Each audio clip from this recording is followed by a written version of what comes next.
शुरू होने जा रही है ब्रह्मांड की सबसे ऐतिहासिक और पौराणिक गाथा से भरपूर कहानी, जो पहले कभी नहीं हुई और भविष्य में भी कभी नहीं होगी। यह कहानी है समुद्र मंथन की कथा। आइए हम साक्षी बने इस महागाथा के, जहां अधर्म के विरुद्ध धर्म की विजय की घोषणा हुई थी। नमस्कार सभी को। यदि आप मेरे चैनल पर नए हैं तो वीडियो को लाइक करके साथ बने रहने का अनुरोध है। समुद्र मंथन भारतीय पुराणों की एक अत्यंत प्रसिद्ध और रोचक कथा है, जिसका वर्णन विशेष रूप से श्रीमद् भागवत महापुराण, विष्णु पुराण, महाभारत और अन्य ग्रंथों में मिलता है। यह कथा केवल देवताओं और असुरों के बीच शक्ति संघर्ष की गाथा ही नहीं, बल्कि इसमें गूढ़ आध्यात्मिक, दार्शनिक और प्रतीकात्मक संदेश भी निहित हैं। इस घटना में अमृत प्राप्ति, विषपान, देवी देवताओं के विभिन्न अवतारों की महिमा और अनेक अद्भुत रत्नों का प्रकट होना सम्मिलित है। एक समय ऐसा आया जब देवता अपनी शक्तियां खोने लगे। यह स्थिति इसलिए उत्पन्न हुई क्योंकि महर्षि दुर्वासा द्वारा दिए गए श्राप के कारण इंद्र और अन्य देवताओं का तेज नष्ट हो गया। एक बार महर्षि दुर्वासा को एक अपूर्व दिव्य माला मिली थी। उन्होंने वह माला इंद्र को दी, परंतु इंद्र ने उसका उचित सम्मान नहीं किया और अपने ऐरावत हाथी के गले में डाल दी। हाथी ने वह माला जमीन पर फेंक दी। इसे अपमान मानकर दुर्वासा क्रोधित हो गए और उन्होंने इंद्र को श्राप दे दिया कि उनकी सभी शक्तियां क्षीण हो जाएंगी। इस श्राप के फलस्वरूप देवताओं की पराजय आरंभ हुई। असुर, दानव शक्तिशाली हो गए और तीनों लोकों पर उनका आधिपत्य बढ़ने लगा। देवताओं ने बार बार युद्ध किया, परंतु हर बार हार गए।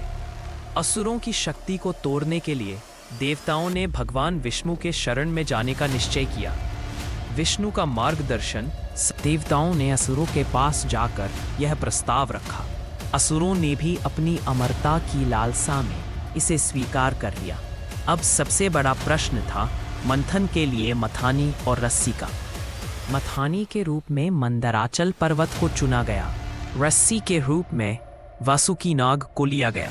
मंथन का स्थान बना क्षीर सागर, दूध का सागर। परंतु एक समस्या आई। मंदराचल पर्वत बहुत भारी था, उसे क्षीर सागर तक ले जाना संभव नहीं था। तब भगवान विष्णु ने कच्छप अवतार कछुए का रूप लिया। उन्होंने अपनी विशाल पीठ पर मंदराचल पर्वत को स्थिर कर दिया ताकि वह समुद्र में डूब न जाए। अब मंथन की शुरुआत हुई।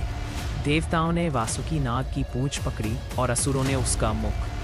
जब असुरों ने मुख पकड़ने का प्रयास किया, तब वासुकी के मुख से विष की ज्वाला निकलने लगी। भगवान विष्णु के परामर्श पर देवताओं ने पूंछ पकड़ी। जैसे जैसे मंथन आगे बढ़ा, समुद्र से अनेक अद्भुत और अनोखी वस्तुएं निकलने लगी। समुद्र मंथन से निकली वस्तुएं और घटनाएं। 1. हलाहल विष। सबसे पहले समुद्र से एक भयंकर और प्रचंड विष निकला, जिसे हलाहल कहा गया। इसका प्रभाव इतना भयानक था कि तीनों लोक जलने लगे। देवता और असुर दोनों भयभीत हो गए। तब सभी भगवान शिव की शरण में पहुंचे। शिव जी ने करुणा दिखाते हुए वह विष पी लिया। उनकी पत्नी पार्वती ने विष को उनके कंठ में रोक दिया, जिससे उनका कंठ नीला हो गया और वे नीलकंठ कहलाए। 2. कामधेनु। अद्भुत गाय जो सभी इच्छाएं पूर्ण करने वाली थी। इसे ऋषियों को दिया गया। खट्टा या श्रवा 7 मुख वाला दिव्य घोड़ा, जिसे इंद्र ने प्राप्त किया। 4. ऐरावत। 4 दांतों वाला विशाल श्वेत हाथी, जिसे इंद्र के वाहन के रूप में दिया गया। 5. कल्प वृक्ष। इच्छाएं पूर्ण करने वाला दिव्य वृक्ष। 6. अप्सराएं। रंभा, मेनका, उर्वशी जैसी दिव्य अप्सराएं समुद्र से प्रकट हुईं। 7. चंद्रमा।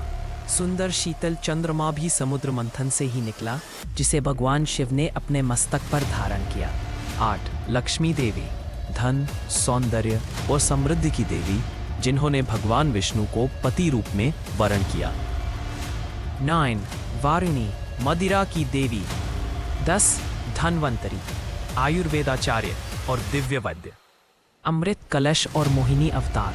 जब धन्वंतरी अमृत कलश लेकर प्रकट हुए तो असुरों ने उसे छीनने की कोशिश की। देवताओं और असुरों में संघर्ष होने लगा। तब भगवान विष्णु ने मोहिनी रूप धारण किया, एक अद्वितीय रूपवती स्त्री का।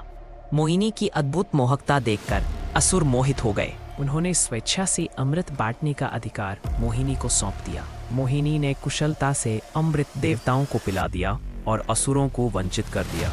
हालांकि असुरों में से एक राहु ने ब्राह्मण का रूप धारण कर अमृत पीने का प्रयास किया, लेकिन सूर्य और चंद्रमा ने उसकी पहचान कर ली और भगवान विष्णु ने सुदर्शन चक्र से उसका सिर काट दिया।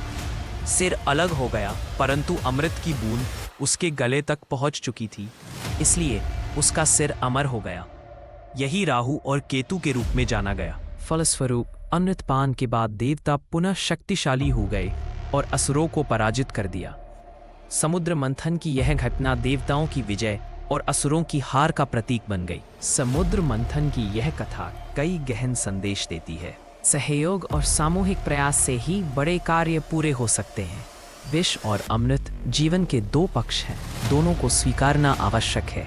ईश्वर के मार्गदर्शन में ही सफलता संभव है। यह कथा कर्म, धैर्य, बुद्धि और नीति के महत्व को दर्शाती है। अगर आपको मेरा यह वीडियो अच्छा लगा हो तो ज़रूर एक लाइक करें, चैनल को सब्सक्राइब करें और साथ बने और कमेंट में ज़रूर लिखें हर हर महादेव और जय श्री हरि। फिर मिलेंगे अगले वीडियो में, तब तक सभी खुश रहे, स्वस्थ रहे। धन्यवाद।